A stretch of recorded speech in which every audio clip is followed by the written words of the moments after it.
You've logged on to www.dailyrecord.co.uk. I'm Hugh Keevins in the company of David McCarthy, Keith Jackson and Scott McDermott. We are now dealing with the biggest story ever in Scottish football history, in the history of Scottish journalism, the collapse of Rangers Football Club, something we never thought we'd see any of us, Keith. Every day seems to be a fresh twist and something unexpected that few could have been prepared for. Right now, the future of Rangers is in the hands of the gods. That's the way. That's the only way you can look at it. The SFA's judicial panel has chosen to be quite draconian in the penalties that it's dished out to Rangers. I think this will has severely hindered the progress of the people that are in there bidding, trying to rescue the club from administration. Where we go from here, Hugh, it's really hard to tell. What took you to your award as Sports News Writer of the Year was your investigative work, partly on Rangers. Were you shocked last night by the severity of the announcement that you heard from the SFA? I wasn't shocked about them going after White. I wasn't even shocked about the fines. I think they have to take some kind of action against Rangers. What I did find shocking was the decision to then put in place the 12-month embargo from the transfer market for Rangers, because everybody is well aware of the situation that the club is facing right now. Everybody is well aware that they're likely to lose a number of players from Alan McCoy's first team squad. This seems to be, a real hefty blow that's been delivered, and you can only say from the outside looking in that it's going to hamper the progress of anybody who's looking to try and save the place and keep it out of liquidation. This would be a good tactic to employ if you actually want to see Rangers shut down. On our own back page, David, on the brink of oblivion. There's no other way to describe it. The Rangers have come to the end of the path, haven't they? You were saying there that everybody, from January, as Keith was saying there, everybody has been saying that every day there's been a fresh twist, a different twist. But last night was one that stopped me in my tracks, I must admit, because I didn't see that coming. Keith's right in the respect that you would expect them to get a hefty fine. Ali McCoy said on Friday the club does deserve to be punished, but to ban them from making transfers for the next 12 months or to bring players in for the next 12 months when everybody knows that they're going to lose probably 7, 8, 9 of their top players, their first team players. That to me, the three-man panel who made that decision must know that Rangers are going to lose a number of players, and for them to do that, you can understand why there are a lot of fans out there, and I spoke to fans groups last night. I was still speaking to them at midnight last night, and you can totally understand why they feel that there is some agenda against their club, because that decision last night went beyond the pale as far as I'm concerned. The fans are now, Scott, in a mutinous frame of mind. The protest marches are being organised, television subscriptions are being cancelled. Where does all this end? Well, I think as Davey said, that in the fans' minds, they've come to the end of the road as well, and they feel now as if they have to take some action.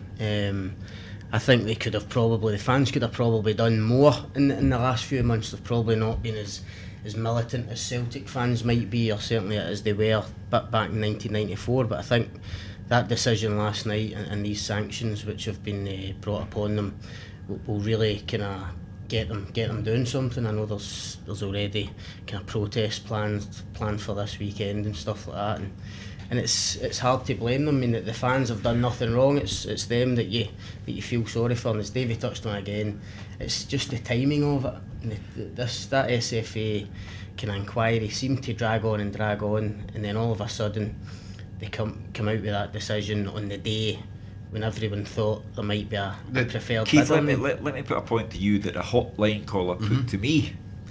Why weren't the same Rangers supporters up in arms when you broke the story about Craig White having bought the club using Ticketus' money? I think that there was an element of outrage. Well, actually, probably not. Probably the first reaction to that story was that it was just the meddlesome press again, and nobody likes. They certainly didn't like to hear given bad news about how the events had unfolded behind the scenes at their football club. The press is always the first one to take a pop at. I think as time has changed and gone on, I think the Rangers fans have realised it was a good thing that Craig White was exposed. But again, and it comes back to the decision of the SFA the other night. The central plank of the argument that was put forward by the administrators was, look, you cannot further punish the football club for the actions of just one guy. This wasn't, there wasn't a governance in place at the football club, which meant that there was the board members that were all okaying everything Craig White did. Craig White was acting alone, and I know he was the owner of the football club, but look at the damage he's done to the football club. And I think because I know that I don't think it would have been unfair or unjust had people taken a step back, looked at the bigger picture, looked at the carnage that Craig White has left at Rangers. The club is battling to stay alive. To then go over the score and hit the club again really hard with the embargo from the transfer market because of Craig White's actions. The bottom line, the administrator said last night, Hugh, they have actually punished Rangers, the club, harder than they've punished Craig White, the man. Well, that's a difficult one for them to square off. Let me play devil's advocate here then, as I must. If the Rangers supporters feel there's an agenda, what is the SFA's agenda? It's a difficult one to answer, Hugh, because I think Rangers fans would tell you that the SFA have been worked from behind their backs by other clubs, and I think that the way that the SPL, that they've been going on as well, and I think that they've got their meeting on Monday, I believe, in which they're going to try and push through their voting reforms, etc. There is a perception out there that the other clubs are taking advantage of Rangers' perilous situation to basically give them a kicking and to make sure that they're not powerful in any way, shape or form for the foreseeable future. Well, let me also put this to you, Davey. Talk of boycotts, and for the sake of conversation, we'll imagine Rangers are still in the SPL. Mm-hmm. Talk of boycotts next season, mm-hmm. fans not attending away matches. This is Scottish football turning in on itself, and it's the beginning of the end. It is. If the Rangers fans follow through that threat, and certainly speaking to them last night, I know that everything was still very raw when I was speaking to them. It was within 2 hours of the judgment being announced. They have reached the end of their tether with this, and they feel that is the only, or one of the main ways that they can get their point across, that Scottish football needs a vibrant Rangers more than Rangers needs the rest of Scottish football. Whether that's right or wrong is open for debate. That's how they feel about it. And at this moment in time, it wouldn't surprise me if the Rangers supporters took a decision on a blanket ban for away grounds next season. It'll be very interesting to see whether how strongly Rangers come out, and I'm sure that they have to make some sort of statement. Problem is, Duff and Phelps are making their statements for them at the moment. There's nobody minding the till. That's the big problem. I know. They don't have anybody there, chief executive level, who would come out and fight their corner. They don't, but it'll be interesting to see if and when Ali McCoist says something today, because it's been left to Ali. Ali has been at Sandy Jardine. I interviewed Sandy Jardine 10 days ago, and he said that the club had been decapitated, that there was no one at the head of it. Well, Ali McCoist has been acting as everything from chief executive to football manager to probably cleaning the floors of the marble staircase. Who knows? He's been left with everything. And I think if Ali McCoist comes out and says what he truly feels about the situation, that the supporters would be further galvanised. The supporters have festered where the SFA has been concerned, Scott, since 2008, when they felt that not enough was done to give Rangers a proper run-up to Zenit St Petersburg in the UEFA final. That was the SPL, though, Hugh, to be fair. And I think there's always a kind of blurring of the lines. That was entirely an SPL decision. But however, from the Rangers fans' perspective, it's probably just the powers that be, and that's where Scott, you tell me. But the Celtic fans complain that there's an agenda against them.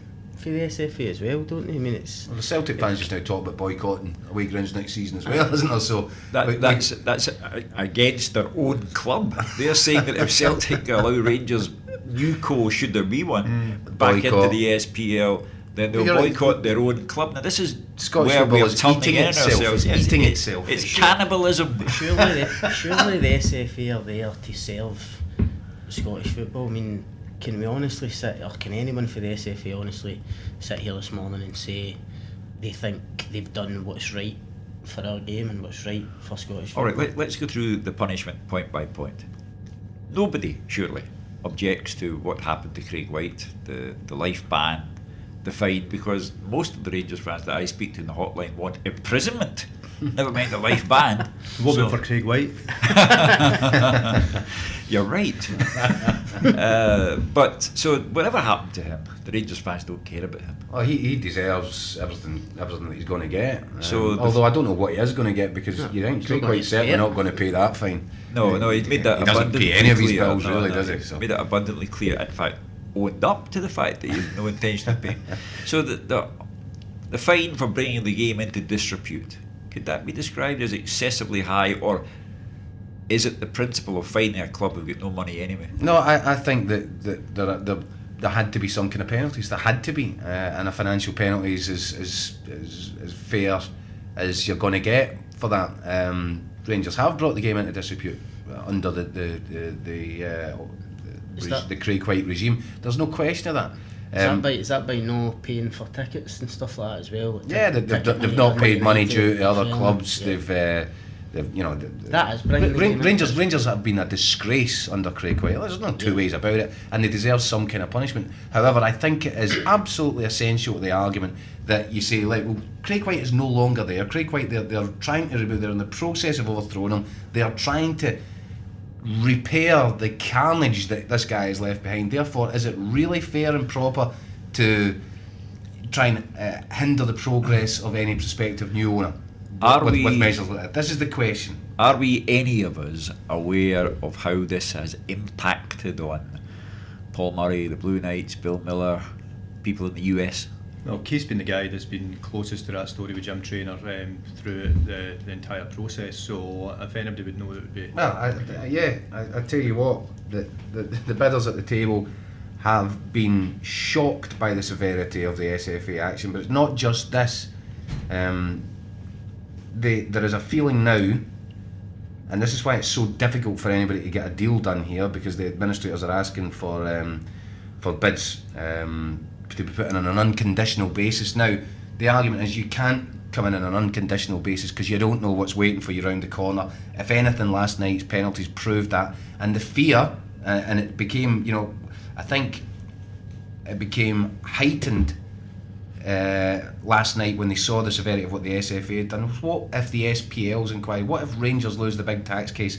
And what if the SPL are similarly committed? Because let's be honest about this, EBTs could be a far bigger scandal, if you like, if Rangers are found guilty. That behaviour could be looked upon as being far more worthy of punishment than the SFA stance last night. So if you're going to get taken out the transfer market for 12 months from the SFA for something which, if we're going scale of 1 to 10, is probably about the 2 or 3, EBT's worst case scenario was 8, 9, 10. What liability are you leaving yourself open to? And I think this creates a real concern that because the SFA was so quick to act in such a harsh manner last night, what are Rangers open to if the EBT thing goes badly wrong and the SPL then believe that they should take some kind of action?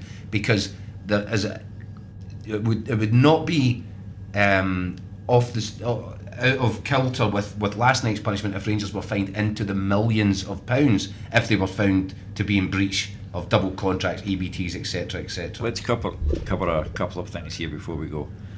Scott, to what extent, if any, do the Rangers supporters care about Kyle Lafferty being suspended for 2 weeks at a time like this?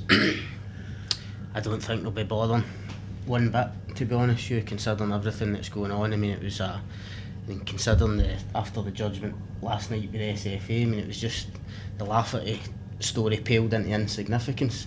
I think there's been talk about Kyle Lafferty for months now, that his attitude hasn't been right since the club went into administration.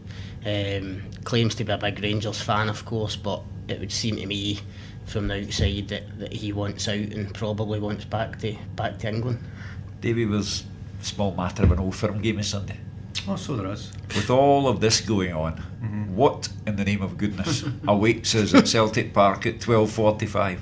You know, Hugh, it's actually, like, everyone says that there is no such thing as an irrelevant Old Firm game. Well, this is as close as it gets. It really is, because Celtic season's finished. They might, in fact, you know, if I was Neil Lennon, I would maybe just actually make the point by throwing in his under-19 team that won that cup the other night. The game means nothing other than maybe giving them a bit of experience. No, It's not going to happen. What I'm saying no, is but I that- would disagree. I think from the Celtics fans' point of view, I think Rangers fans might look upon this match as just an irrelevance, just one to get out of the way. I think this one, Hugh, for the Celtic fans is just about shaping up as the most perfect Old Firm occasion of all time. Listen, given the No, I mess thought that Rangers are in. But was that not meant to be Ibrox a couple of weeks ago? Well, Yeah, well. see, this is Glasgow. Aye. Nothing's quite right about Glasgow. And here's the deal. On Sunday, Celtic can win the title for a second time. Because if they win it, they're 21 points in front of Rangers. Therefore, the 10-point deduction becomes an irrelevance. In the eyes of the fundamentalists, that's how it works. Well, you've worked that out. Yeah. Man United. It's Man my United, hobby. Man United play Man U in a title. Man United. Man City play Man U in a title decider on Monday night, and the build up to that game will be nothing compared to the build up to a total meaningless Old Firm game. Will it still be 60,000 paying £42 each? Oh, definitely, without a doubt. Yeah, and all the fun of the fair. Oh, aye. Only in Glasgow. We'll be back after it's all over. Thank you. This is